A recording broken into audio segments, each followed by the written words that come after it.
Pemirsa, di tengah pandemi COVID-19, banyak masyarakat mulai melirik investasi di pasar modal. Hal ini dinilai tepat, namun masyarakat harus lebih selektif memilih suatu investasi yang aman. Seperti diketahui bersama, wabah COVID-19 telah memukul perekonomian secara global, sehingga resiko yang dihadapi masyarakat adalah potensi resesi dan krisis ekonomi. Melihat kondisi tersebut, banyak masyarakat mulai melirik investasi di pasar modal. Menurut pemerhati ekonomi, Tutik Kusumawardani, berinvestasi di pasar modal merupakan hal yang sangat tepat.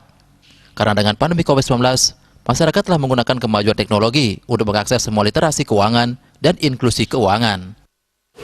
Meningkatnya minat daripada masyarakat untuk berinvestasi di pasar modal ini adalah pilihan yang sangat tepat.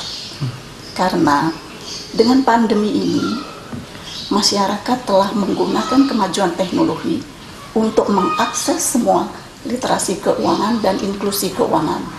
Juga bisa memahami lebih banyak lagi tentang instrumen investasi yang aman, seperti misalnya pasar modal.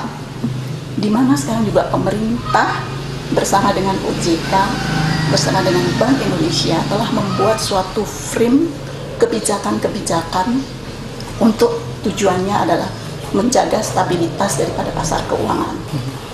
Jadi kebijakan ini kalau diimplementasikan, tentu ini akan memudahkan sekali bagi masyarakat untuk memikirkan investasinya. Ditambahkan masyarakat harus selektif dalam memilih suatu investasi. Masyarakat harus lebih banyak mengetahui perusahaan-perusahaan mana saja yang aman untuk berinvestasi. Andika, Bali TV.